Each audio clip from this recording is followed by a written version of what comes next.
बचपन से बता दिया जाता है कि ये बालिका है। इसके मन में एक मानसिकता डाल दी जाती है कि तुम तो लड़की हो, तुम्हें ये नहीं करना है, जोर से क्यों हंस रही हो, लड़की हो, तुम ऐसे क्यों चल रही हो, चलना नहीं आता, तो लड़की हो। तो ये एक हमारी मानसिकता, और उसको डालने वाले कौन है? हम ही लोग हैं कि हम लड़के और लड़की में भेद कर रहे हैं, है ना। ये तुम क्या कर रही हो? अब तुम्हारी पढ़ने लिखने की उम्र नहीं रही, अब तुम्हारी शादी करने की उम्र है। मैं तो अभी बहुत छोटी हूँ, मैं पढ़ना चाहती हूँ, पढ़ लिख कर बनना चाहती हूँ। मेरी शादी तो 8-9 साल में हो गई थी, तुम तो 12-13 साल की हो गई हो। कमला, तुम ये क्या कह रही हो? राधा अभी छोटी है, अभी इसकी पढ़ने लिखने की उम्र है और तुम इससे शादी की बातें कर रही हो। तुम हो एक बहुत बड़ा अपराध है और इससे लक्ष्मण तुम्हें 2 वर्ष की सजा और 1 लाख तक का। ये क्या खाना बना रखा है? ऐसे तो बाहर नहीं माँ, नहीं, तुझे तो मैं चलाई दूंगी। नहीं माँ, ऐसा मत करो। चल तू। आप सभी को मेरा प्यार भरा प्रणाम, सुप्रभात। काशी विश्वनाथ की सुंदर सी नगरी गुप्त काशी में आपका बहुत बहुत स्वागत है। और सुबह की बजे हैं 8 और हमारी स्कूल की तैयारी हो चुकी है और मौसम का नज़ारा कुछ इस प्रकार है। सामने देखिए एक कौवा ऐसे ही कुछ खाने की इंतजारी में सामने बैठा हुआ है। ये देखिए, तो चिड़िया की चहचहाट के साथ सुबह की शुरुआत हो चुकी है और सामने से जब विद्याधाम के दर्शन होते हैं तो विद्याधाम के एक साक्षात दर्शन मन को एक सुकून देते हैं। तो ये बहुत अच्छा लगता है। यहाँ पर से विद्याधाम का सुंदर सा दृश्य बहुत ही मन को लुभावने वाला लगता है। और यहाँ से देखिए, यहाँ से जब मंदिर की सुबह सुबह आवाज़ आती है और यहाँ विद्याधाम से कीर्तन भजन की भी आवाज़ आती है तो और गुप्त काशी की एक अलग ही शोभा बढ़ा देते हैं। तो आज हमारी स्कूल में एक स्पेशल प्रोग्राम है बालिकाओं का। तो मुझे स्कूल जाकर पहले उनकी तैयारी करवानी है और आज ही उस प्रोग्राम ने संपन्न होना है। क्योंकि कल कुछ तैयारी मैंने करवा ली थी, कुछ तैयारी मैं आज करवाऊंगी और आज ही उस प्रोग्राम ने होना है। तो आप भी देखिएगा कि हमारी बालिकाओं का ये प्रोग्राम कैसा होता है। क्योंकि तैयारी करने का बहुत कम टाइम है, तो एक दिन में हमने वो तैयारी करनी है। तो अगर आपको वो प्रोग्राम हमारा पसंद आता है तो आप हमारे वीडियो को लाइक करें, शेयर करें, कमेंट करें और हमारे चैनल को सब्सक्राइब जरूर कीजिएगा। क्योंकि बच्चे हैं गांव के बच्चे, तो उनके कार्य को की सराहना जरूर की जानी चाहिए। बहुत लिमिटेड साधनों में भी वो बहुत कम समय में अच्छी तैयारी कर लेते हैं। तो इसके लिए अब मैं थोड़ी देर में स्कूल निकलूँगी। तो आज हमारा स्कूल का जो कार्यक्रम होगा वो मैं आपके साथ जरूर शेयर करूंगी।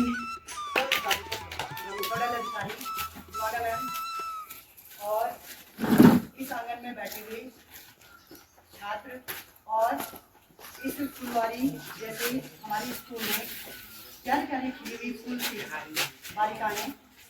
तो इस कार्यक्रम की हम शुरुआत करते हैं। और जैसे कि आप सब जानते हैं कि हमारा इस कार्यक्रम का प्रथम दिवस पहले हो चुका है 22 तारीख को, और इसकी विस्तृत जानकारी हम दोनों महिला शिक्षिकाओं ने आपको इसकी जानकारी विस्तृत रूप से दे दी थी। तो बच्चे, ये समग्र शिक्षा के तहत बालिका शिक्षा, एडोलसेंस, और एडोलसेंस मीन्स होता है किशोरावस्था। तो जैसे कि आप सब जानते हैं कि किशोर मानव जीवन में बहुत सारी अवस्थाएं होती हैं। तो मेनली 5 अवस्थाएं होती हैं। तो सबसे पहली जो अवस्था होती है वो होती है शैशव अवस्था, जो कि 0 से 3 साल तक चलती है। ये शायद आपने 8th की क्लास में भी पढ़ चुके हैं आप लोग, और ये साइंस में भी है और होम साइंस में भी है। और ये सब्जेक्ट किस लिए रखा गया है वो भी आपको पता है, क्योंकि ये बहुत इंपॉर्टेंट टॉपिक है। 10 साल तक की अवस्था होती है बाल्यावस्था, और 12 साल से 18 साल की जो अवस्था होती है वो होती है किशोरावस्था। और 18 साल से आगे की जो अवस्था होती है वो होती है युवावस्था। और लास्ट में जो अवस्था जहाँ पे समाप्ति की होती है वो होती है प्रौढ़ावस्था। तो 12 साल से 18 साल की अवस्था जो किशोरावस्था होती है, तो चाहे बालक हो चाहे बालिकाएं हो, वो अवस्था मानव जीवन की सबसे इम्पोर्टेंट अवस्था होती है। और उसमें बहुत सारे बदलाव आते हैं हमारे जीवन में। तो जैसे वो किसी भी रूप में हो सकता है, शारीरिक बदलाव हो सकता है, मानसिक बदलाव हो सकता है, हार्मोनल बदलाव हो सकता है, कोई भी बदलाव हो सकता है, वो आप अपने भी परिवर्तन देख भी रहे होंगे।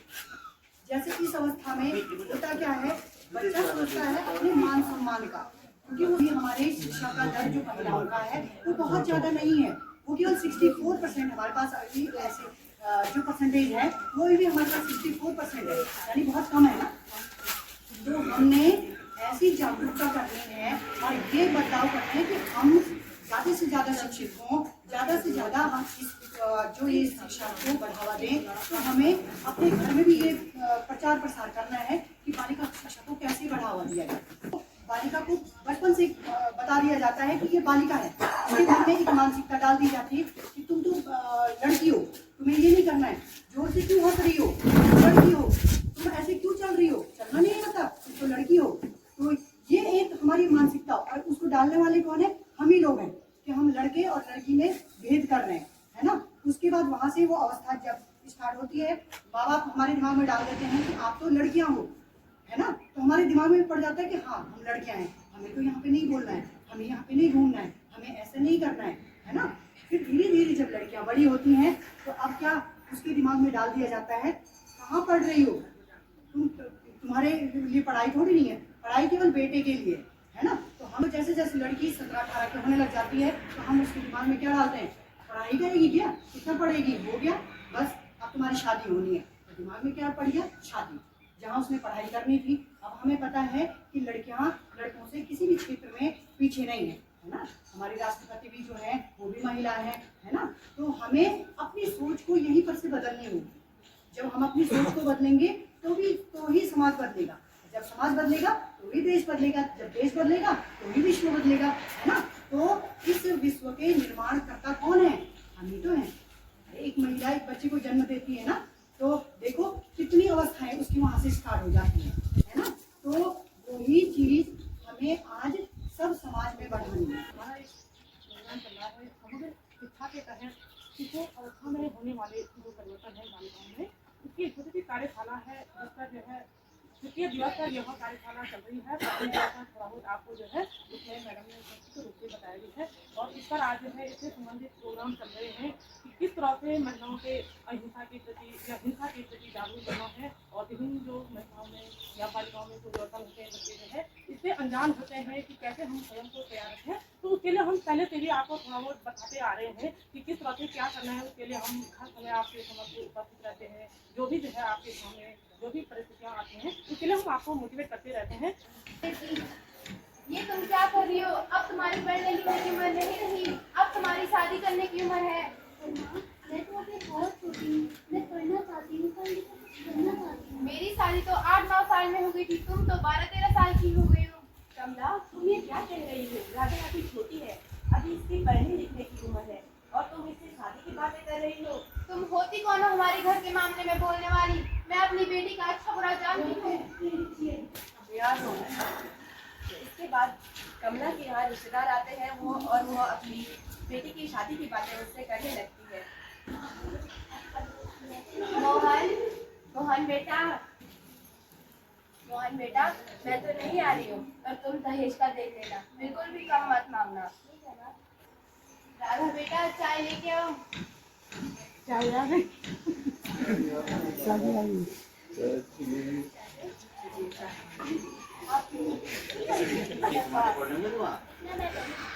अब आप ये बताओ कि आप दहेज कितना देंगे? हम अपनी तरफ से पूरी कोशिश करेंगे।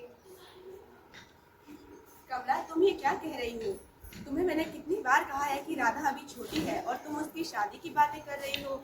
और मोहन, तुम तो इंटर पास हो, क्या तुम्हें पता नहीं है कि दहेज बाल विवाह करवाना एक बहुत बड़ा अपराध है और तुम्हें इसमें 2 साल की कैद हो सकती है और तुम्हें 1 लाख तक का जुर्माना पड़ सकता है। मैंने तुम्हें पहले भी कहा था, तुम हमारे घर के मामले में मत पड़ो, जाओ यहाँ से। कमला, पर तुम मेरी बातें क्यों नहीं मान रही? जाओ यहाँ से।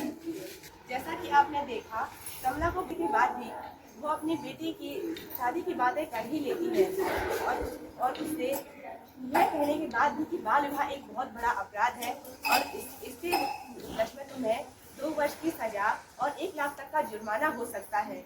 फिर भी वह बातें नहीं मानती है। और मोहन, जो कि इंटर पास है, उसे यह भी पता है कि बाल विवाह एक अपराध है, फिर भी वह शादी कर रहा है और दहेज मांग रहा है। और इसके शादी करवाने के बाद ससुराल के एक हफ्ते के बाद का माहौल अब आप देख सकते हो। खाना लेके आओ।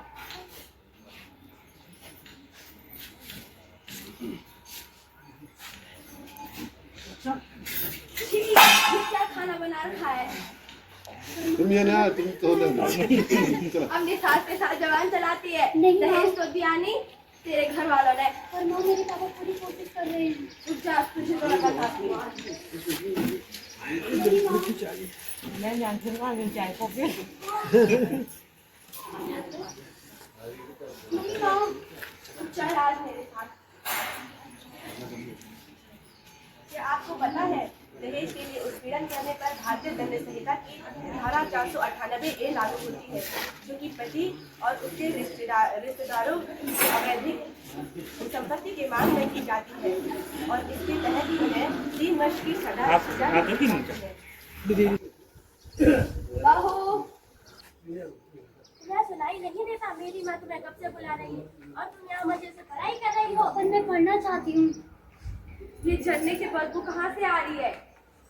इसने तो यहाँ पूरा खाना ही जला दिया। बेटा, ये यहाँ बैठ के क्या कर रही है? माँ ये यहाँ पढ़ाई कर रही थी। तेरे इतनी हिम्मत तो यहाँ बैठ के पढ़ाई कर रही है। बेटा, इसकी सारी किताबें जला दो। चल तू मेरे साथ। माँ प्राण हत्या करना तो बहुत बड़ा तो काम मुझे है। सिखाने वाली कौन होती है? चल बैठ यहाँ पे। डॉक्टर, हमें इसका चेकअप कराना है। मैं ये सब नहीं कर सकती, ये कानूनी तौर पर अपराध है। ये लो, शायद बहुत बड़ा अपराध है। बैठ यहाँ पर। जा।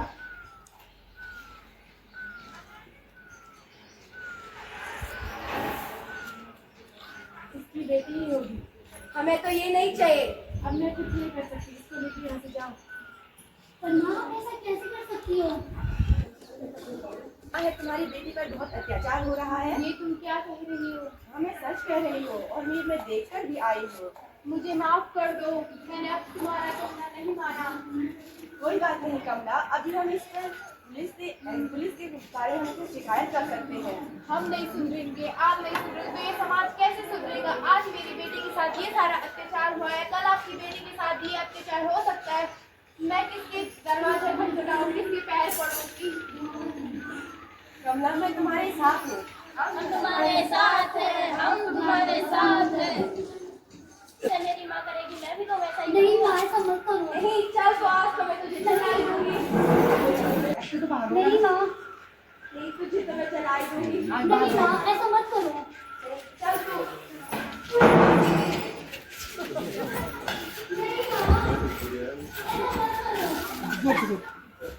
नहीं माँ,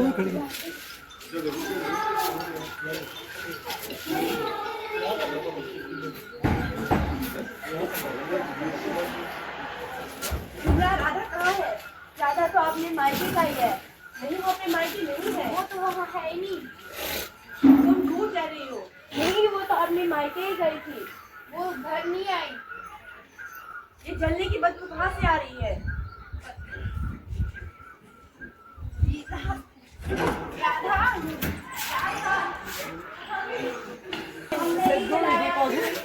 आज बाहर आओ भाई। चलो इसे पुलिस स्टेशन लेके चलो।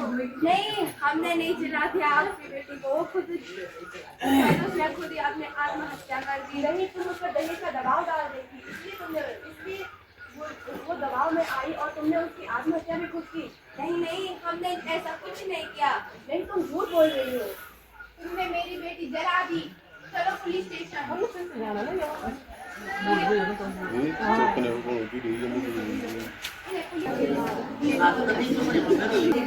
इस बेटी को बचपन से यही सिखाया जाता है कि तुम कम बोलो, तुम जल्दी मत चलो और ज्यादा हंसो मत। इसी प्रकार उसकी माँ ने भी जब वो बचपन में बढ़ रही थी तो उससे उसकी किताबें छीन ली और उसकी शादी कर दी। और मोहन जो कि इंटर पास था, उसने यह तक नहीं सोचा कि राधा अभी छोटी है। और उसके बाद जब वो एक दिन घर में बढ़ रही होती है तो मोहन भी उससे किताबें छीन लेता है और उसकी किताबों को जला देता है। बहुत बार समझाने के बाद भी जब कमला को विश्वास नहीं होता कि उसकी बेटी पर इतना अत्याचार हो रहा है तो लास्ट उसको यह एहसास होता है कि मैंने गलत किया है, तो वो बाद में खुद को और समाज को बदलने की कोशिश करती है। और बाद में जब उसे यह पता चलता है कि यह समाज का बड़ा आह्वान है, तो वो एक मिनट, एक प्रश्न के लिए आपको 1 मिनट का समय मिलेगा। तो पहले ये 4 टीमें हैं, प्रत्येक टीम को एक नाम दिया गया है। ये टीम ए टीम है, B team, C and D, ठीक है ना, समझ रहे हो? तो आपके आंसर दूसरे को ना मिले, अगर आप प्रश्न का आंसर नहीं दे पाओगे तो वो फिर दूसरे के पास चले जाएगा, यानी उसको बोनस अंक मिलेंगे, ठीक है ना। तो आपके बोनस अंक दूसरे को ना मिले तो कोशिश करना पहले सोच समझकर उसके आंसर दें, ठीक है ना। तो स्टार्ट करें, आर यू रेडी? तो सबसे पहले एक टीम से स्टार्ट करते हैं, है ना। और अगर 2 टीमें एक से होती है तो फिर बजर राउंड होगा, ठीक है ना। आपने कहा नहीं करना। वृद्धि क्या है? वृद्धि क्या है?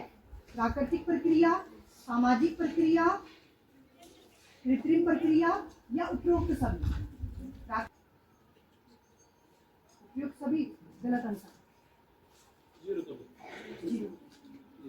इस अवस्था में मनुष्य के शरीर में अनेक परिवर्तन होते हैं। क्वेश्चन 1 बाल्यावस्था, सेकंड किशोरावस्था, थर्ड यौवनावस्था और फोर्थ है प्रौढ़ावस्था। आपस में डिस्कशन कीजिए।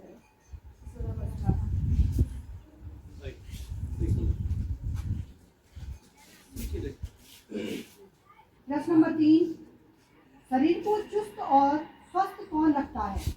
शरीर को चुस्त और स्वस्थ कौन रखता है? क्वेश्चन नंबर 1 ताजी हवा, टहलना, ऑप्शन है 2 खेलना, ऑप्शन 3 व्यायाम, ऑप्शन 4 उपरोक्त सभी।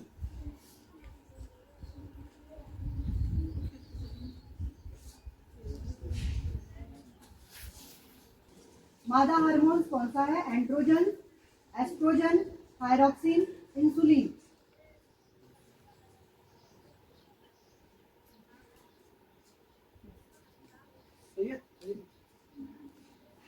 ग्रुप नंबर बी किशोरावस्था कब से कब तक चलती है? किशोरावस्था कब से कब तक चलती है? 10 से 12 वर्ष, 8 से 10 वर्ष, 12 से 18 वर्ष और चौथा है 18 से आजीवन। 12 से 18 वर्ष। हाँ?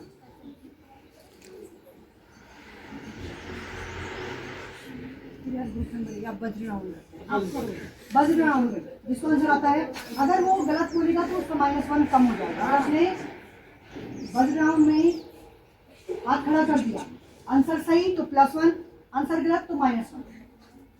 समझ गए हो ना? बात समझ गए हो ना? ठीक है। अब तक कुछ इनके मार्क्स बता देते हैं। ग्रुप ए के मार्क्स हैं 1 नंबर, 2 नंबर, 1, तो अभी 2 तो यानी इन दोनों में बचे। बालिका विद्यालय कौन सा है? बालिका शिक्षा के लिए कौन सा विद्यालय है? कस्तूरबा गांधी, इंदिरा गांधी, महात्मा गांधी या जवाहरलाल नेहरू विद्यालय?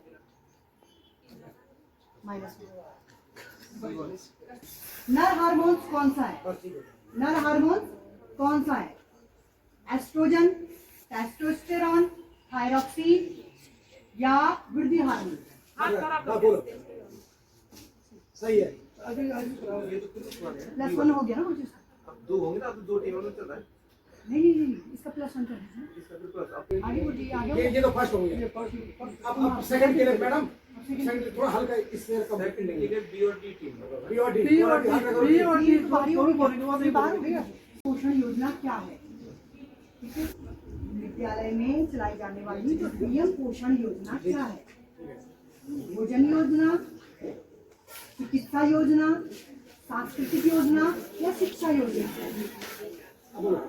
अरे हाथ क्या करना है?